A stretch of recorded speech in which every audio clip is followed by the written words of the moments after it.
ঈদের নামাজের পরে সবচাইতে আল্লাহ তাআলার কাছে প্রিয় ইবাদত হচ্ছে প্রাণীর রক্ত প্রবাহিত করে দেওয়া।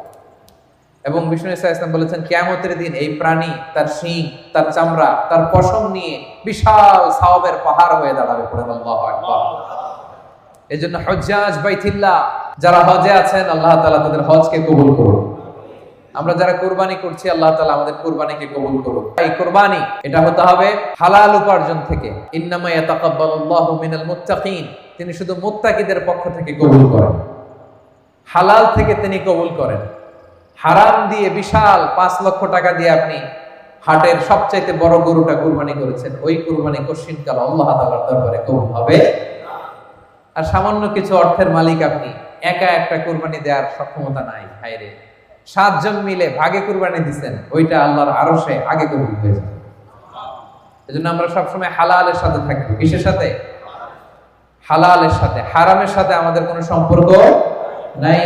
হালাল থেকে অল্প দান করলো এটাকে কবুল করে কে? আর হারাম থেকে কোটি কোটি টাকা দান করলো সে দান আল্লাহর দরবারে কবুল হয় না।